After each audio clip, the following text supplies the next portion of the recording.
Hello students, good morning. Class 11 के सभी students का स्वागत है मैथमेटिक्स के ऑनलाइन प्लेटफॉर्म में। आज की क्लास में हम चैप्टर 17 के एक्सरसाइज 17.6 को हल करेंगे।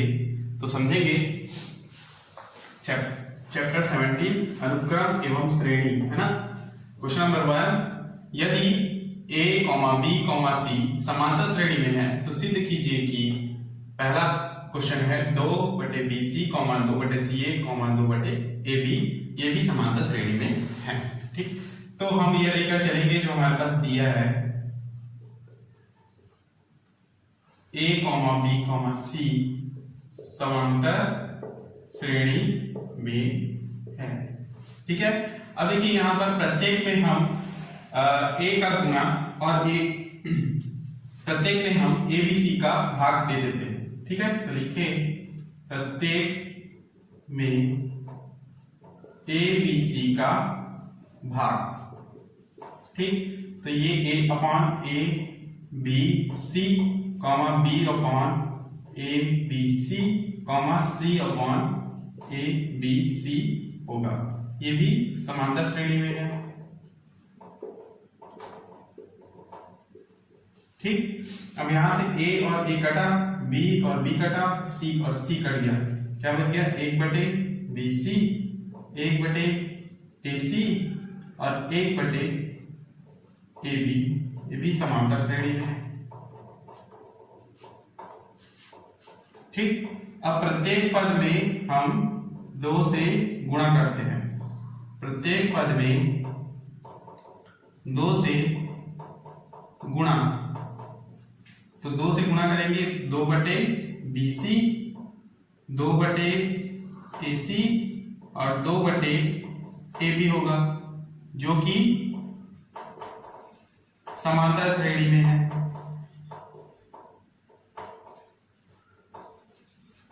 ठीक है, और यही हमको सिद्ध करना था जो प्रूफ हो गया। अगला क्वेश्चन देखेंगे B + C, C + A, A + B समांतर श्रेणी में है।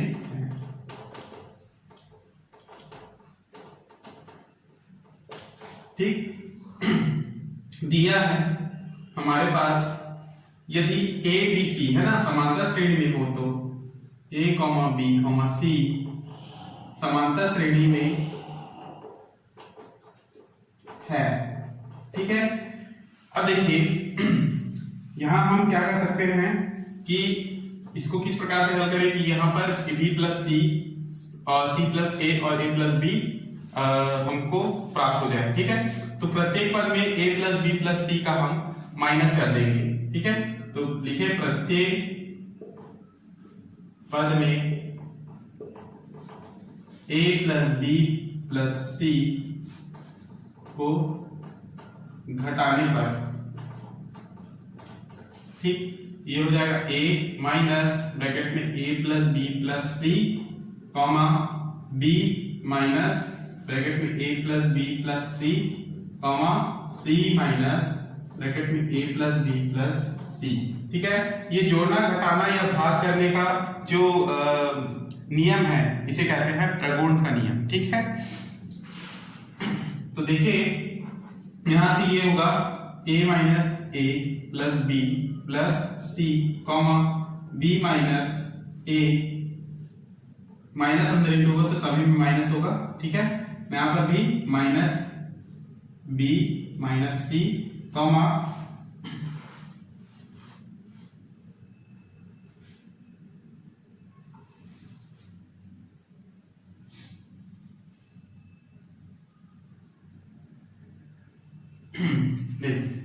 ये जो ब्रैकेट है ब्रैकेट में नहीं रहेगा। ठीक है,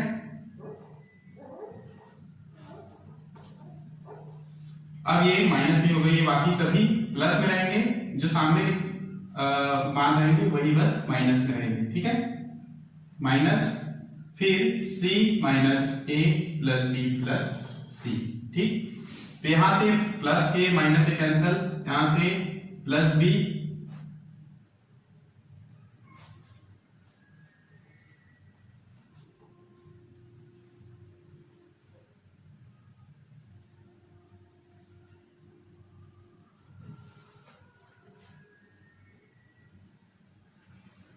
एक बार पुनः देखेंगे इसको।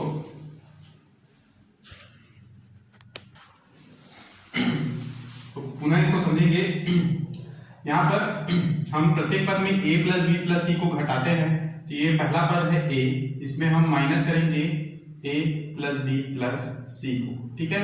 चूंकि हमको a और a को हटाना इसलिए a को हम सामने रखेंगे, ठीक। उसी प्रकार b माइनस करेंगे, b को सामने रखेंगे, प्लस a प्लस c को पीछे, ठीक है। उसी प्रकार c को घटाएंगे तो c को माइनस पहले रखेंगे, प्लस रखेंगे a प्लस b, ठीक। यहां से माइनस और plus C cancel, minus plus B cancel, minus C और प्लस सी कैंसिल, बच गया b plus C comma a plus C comma a plus B समांतर श्रेणी में है, ठीक। और यही हमको प्रूफ करना था, जो कि सिद्ध हो, ठीक। अगला क्वेश्चन समझेंगे।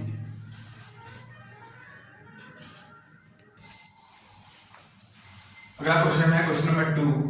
यदि a b c समांतर श्रेणी में है तो सिद्ध कीजिए कि, पहला क्वेश्चन है 2 के अंतर्गत a माइनस सी का स्क्वायर बराबर 4 ब्रैकेट में a माइनस बी और b माइनस सी। हल, जो क्वेश्चन में दिया है हम उसे हल करेंगे कि माना a माइनस सी का whole square is equal to 4 a minus B b minus C, ठीक। इसको तोड़िए आप, a square plus C square minus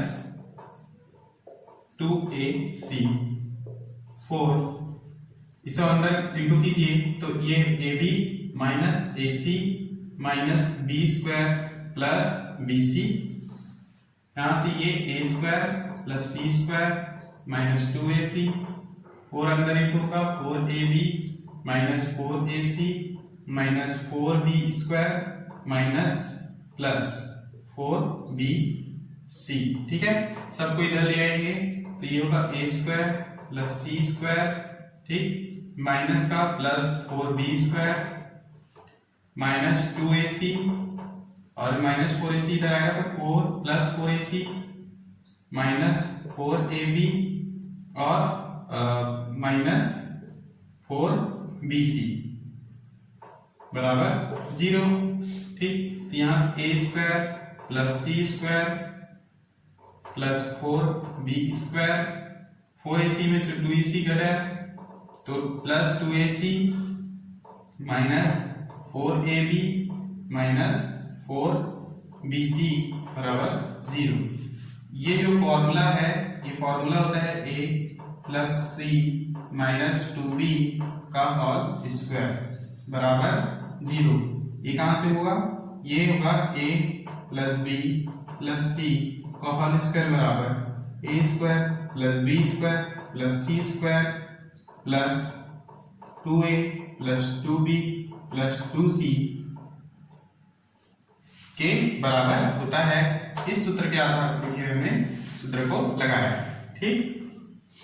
next line में स्क्वायर हट जाएगा, बचेगा a plus C minus 2b is equal to 0 and a plus C is equal to 2b, 2 इधर आ जाएगा तो b is equal to a plus C by 2, अर्थात b जो है a प्लस सी का मध्य क्या है, समांतर माध्य है, ठीक है। और यदि समांतर माध्य है तो ये समांतर श्रेणी में है, इसलिए a, b, c समांतर श्रेणी में है।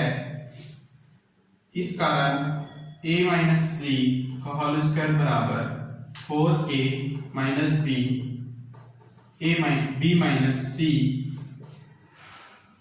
ये प्रूव्ड हुआ, ठीक। नेक्स्ट क्वेश्चन समझेंगे।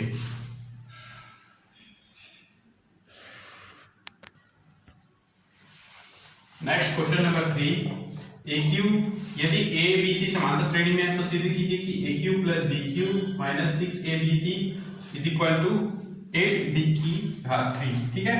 तो लेकर चलेंगे AQ plus BQ minus 6abc बराबर 8b, ठीक है।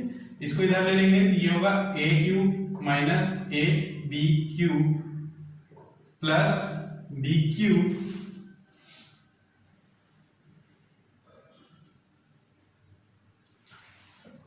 ये CQ है, ठीक है, ये है CQ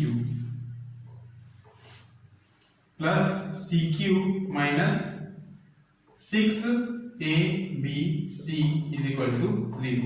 8BQ को हम इस प्रकार लिख सकते हैं कि plus minus 2BQ plus CQ minus plus तो 3A ब्रैकेट में माइनस 2BC बराबर 0 इसको लिख सकते हैं, ठीक है। ये जो एक फॉर्मूला की तरह हो जाएगा A minus 2B plus C बराबर 0। कौन सा formula? AQ minus BQ plus CQ है ना, AQ plus BQ plus CQ minus 3ABC is equal to 0 होता है। इसके आधार पर A plus B plus C बराबर भी 0 होता है, इसलिए इस आधार पे हमने इसको 0 लिया है, ठीक है। तो देखिए ये हो गया A plus C minus 2B, then 2B is equal to A plus C। तो यहां पर भी B is equal to A plus C by 2, अर्थात B जो है A और C का समांतर माध्य है, इस कारण ABC क्या है, एक समांतर श्रेणी में है। तो लिखेंगे इसलिए ABC समांतर श्रेणी में है, इस कारण AQ plus BQ minus 6ABC is equal to ABQ, और यही इसका आंसर, यही हमको प्रूव करना था। अगला क्वेश्चन समझेंगे।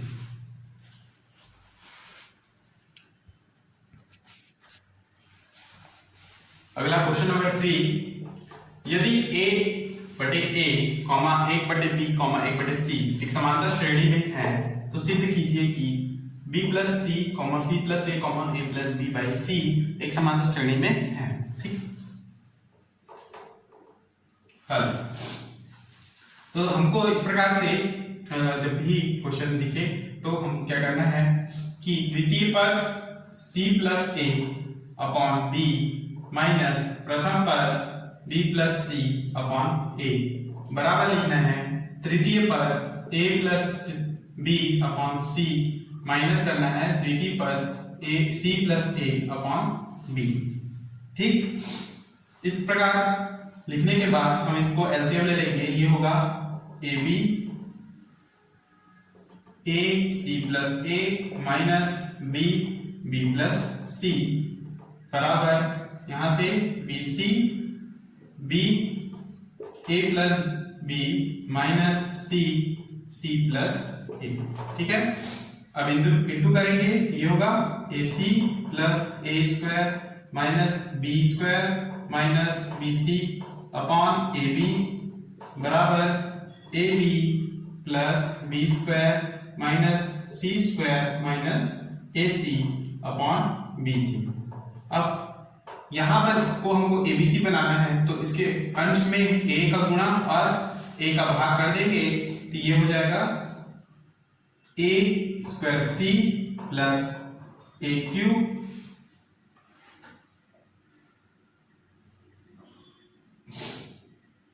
सॉरी, यहां पर हमको ABC करना है ना, तो इसको हमको C बनाना है, ABC C लिखना होगा यहाँ पर। तो यहाँ पर C का गुणा और C का भाग करेंगे, तो ये होगा AC square plus A square C minus B square C minus BC square हो जाएगा, और नीचे में ABC, ठीक है।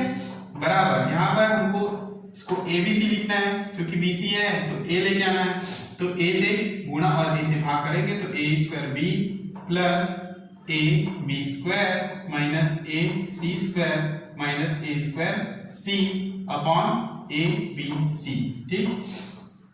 अब देखिए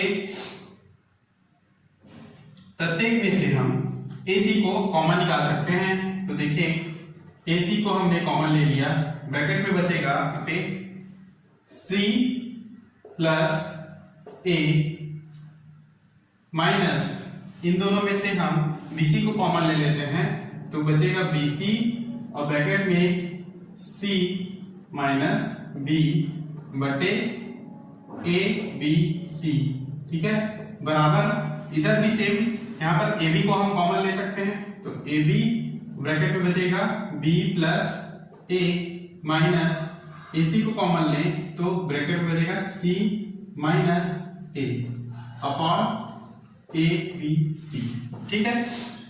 अब यहां से हम C को बाहर ले लेते हैं, दोनों पक्षों में यहाँ पर भी C है तो C बाहर और ब्रैकेट में बचा A C plus A minus B C minus B upon ABC बराबर यहाँ से A दोनों में दिखाई दे रहे हैं तो A को बाहर ले लेते हैं, ब्रैकेट में बचेगा B plus A minus C और C माइनस A ब्रैकेट पर बटे ABC, इसको हम इनटू कर लेते हैं तो ये होगा C AC plus A square minus BC plus B square upon ABC बराबर A B अंदर इंटू होगा B square plus AB minus C square plus AC upon ABC, ठीक है।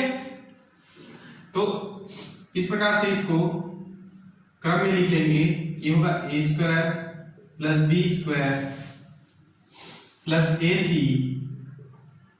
माइनस BC अपॉन ABC बराबर यहाँ पर भी A तो ये होगा B square minus C square plus AB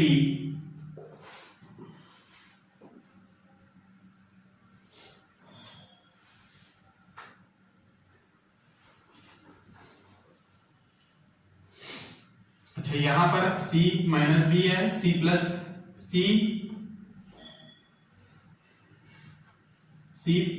A होगा, है ना, ये C plus A C square तो ये C स्क्वायर देखिए ये होगा माइनस AC, ठीक है।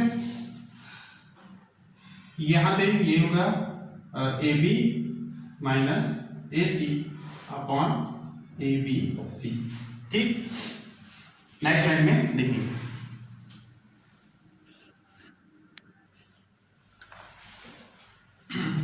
नेक्स्ट लाइन में ये A square minus B square था, ठीक है, यहाँ पर थोड़ा मिस्टेक हो गया था तो इसको सुधारा गया है, ठीक। यहाँ पर आएगा B प्लस C है ना, कॉमन लेने के बाद तो यहाँ से C और C बाहर निकलेगा तो B into B plus C बचेगा, ठीक है, और अंदर इंटू होगा तो इस प्रकार से हमको प्राप्त होगा तो A square minus B square plus AC minus BC upon ABC। यहाँ से A square minus B square को हम तोड़ेंगे फॉर्मूला में तो ये होगा A माइनस B और A plus B plus A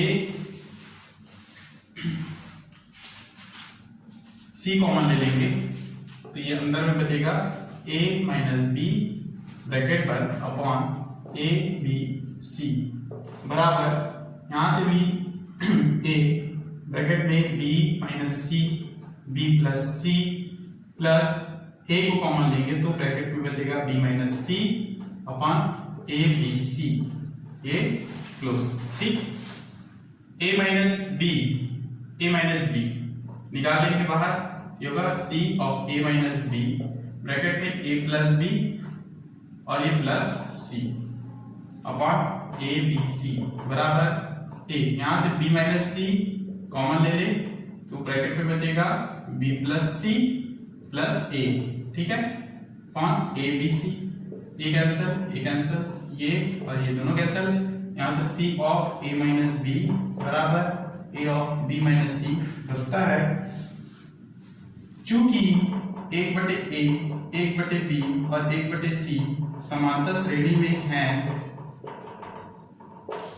इसलिए 1/B यानी द्वितीय पद माइनस प्रथम पद बराबर तृतीय पद माइनस द्वितीय पद एक समांतर श्रेणी में होंगे तो C of A minus B बराबर A of B minus C, इसलिए C plus A upon B minus B plus C upon A बराबर ए प्लस बी यानी कि तृतीय पद अपॉन माइनस द्वितीय पद यानी B plus C plus A upon B. ठीक है, और ये समांतर श्रेणी में है, इसलिए a plus B plus C upon A comma C plus A upon B बराबर comma A plus B upon C एक समांतर श्रेणी में है, जो कि प्रूव्ड होगी। ठीक है, नेक्स्ट क्वेश्चन समझेंगे।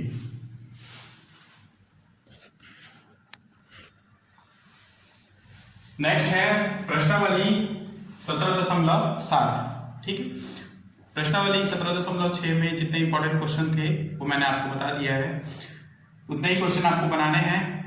जितने एमपी क्वेश्चन थे, ज्यादा एमपी क्वेश्चन उसमें है नहीं। ठीक है, तो नेक्स्ट है प्रश्नावली 17.7।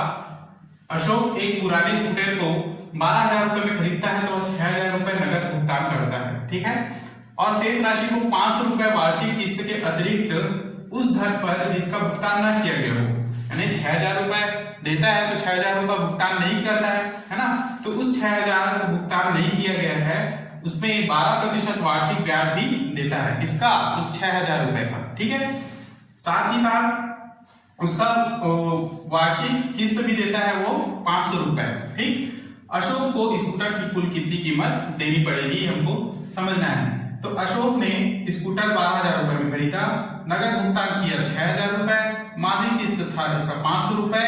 ठीक है, और स्कूटर की कुल कीमत कितनी होगी? स्कूटर की कुल कीमत निकालने के लिए हमको क्या करना होगा? 6,000 जो भुगतान किया उसका लिखेंगे, प्लस 500 रुपए जो मासिक किस्त जमा करना है वो।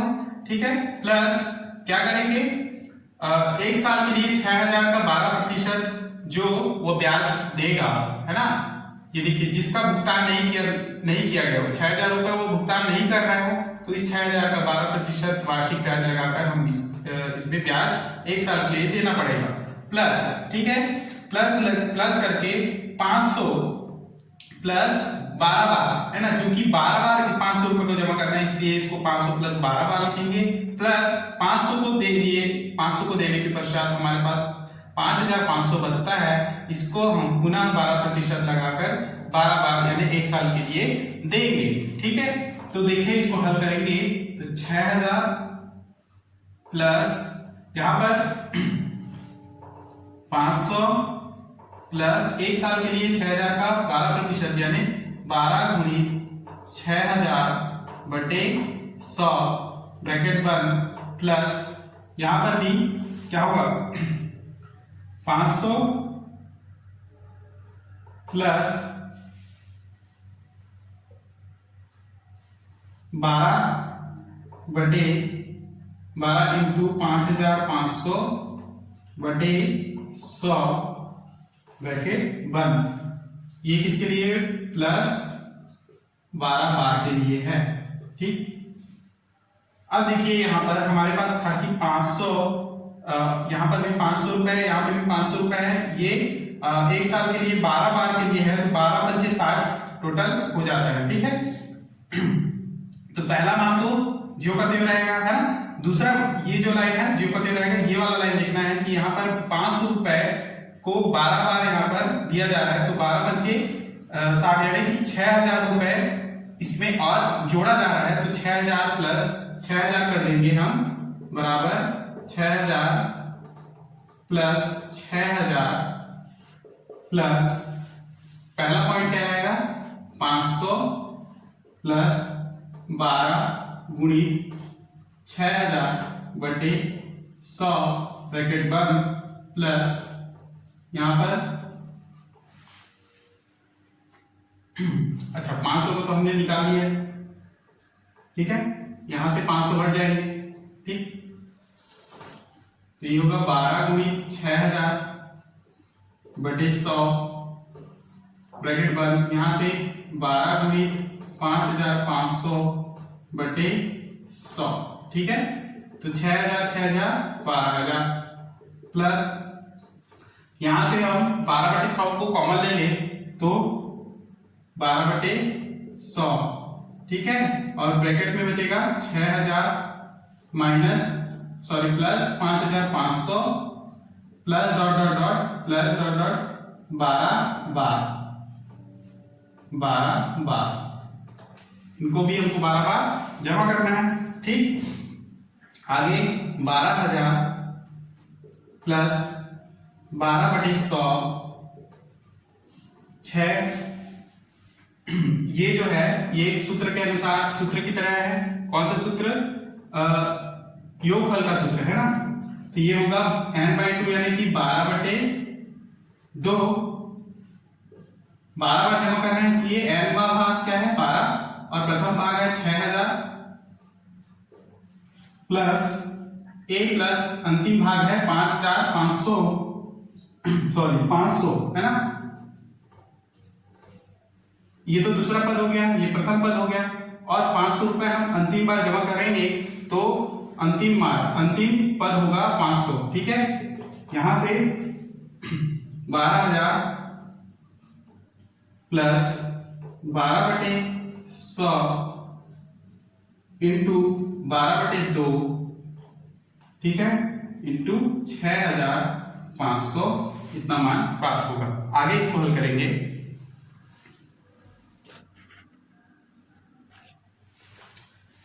नेक्स्ट लाइन में इसको काटेंगे तो आपको मान मिलेगा 12000 प्लस 4680, ठीक है, बराबर 16680 इसका कुल कीमत है, ठीक है। तो इस प्रकार स्कूटर की कुल कीमत कितनी हो जाएगी 16680 रुपए, जिसको अशोक को इसका कीमत देना पड़ेगा, ठीक।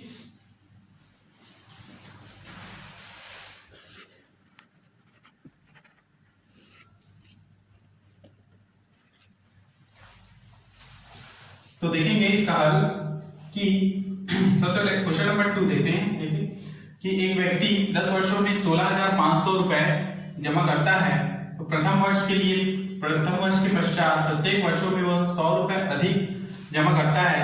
तो ज्ञात कीजिए कि प्रथम वर्ष में वह कितना जमा करेगा, ठीक है, या जमा करता है। तो लिखेंगे कि माना व्यक्ति पहले x रुपए जमा करता है और प्रत्येक वर्ष में वह 100 रुपए अधिक जमा करता है, ठीक। तो लिखें कि x रुपए यदि पहले वर्ष में जमा करता है तो नेक्स्ट वर्ष में x प्लस 100, दूसरे वर्ष में x प्लस 200, तीसरे वर्ष में x प्लस 300, उसी प्रकार 10वें वर्ष में वह x प्लस 900 रुपीस जमा करेगा, ठीक है, बराबर 10 सालों में वह 16500 रुपए जमा करता है। टोटल कितना x हुआ 10x plus 100 plus 200 plus 300 plus dot dot dot plus 900 is equal to 16500। ये सूत्र है, ठीक है, योगफल का, समांतर श्रेणी के योगफल का सूत्र है। तो ये होगा n/2, n की जगह में हमारे पास है टोटल 10 बार लिख रहा है, 10 बार जमा करना पड़ रहा है इसको, तो लिखेंगे सॉरी यहां से लेके यहां तक ये क्या मान हो गया टोटल 9 है ना। टोटल n का मान कितना हो गया 9, तो यहां से n का मान 9/2 और a का मान है 100 प्लस l का मान है 900 बराबर 16500, ठीक। ये हो जाएगा 10x plus 9/2 into 1000 is equal 16500, ठीक। यहां से 10x प्लस 9 गुना 500 बराबर 16500, 9 × 5 = 45, तो 10x प्लस 4500 बराबर 16500, ठीक है। पक्षांतर करेंगे तो 10x is equal to 16500 minus 4000 500, 16 में 4 गया 12, तो x इज इक्वल टू 12,000/10, ठीक है, और 0 0 cancel, then x is equal to 1200 रुपए वह प्रथम वर्ष में जमा करता है, ठीक है। तो इस प्रकार से अन्य जो क्वेश्चन हैं उनको भी आपको बनाने हैं। इंपॉर्टेंट क्वेश्चन थे ये दोनों, इसलिए इन दोनों को बताना आवश्यक था, ठीक। बाकी इतने इंपॉर्टेंट ये प्रश्नावली है नहीं, तो इसमें ज़्यादा क्वेश्चन बनाने नहीं हैं, ठीक। नेक्स्ट क्लास में इसके आगे की प्रश्नावली हल करेंगे। धन्यवाद।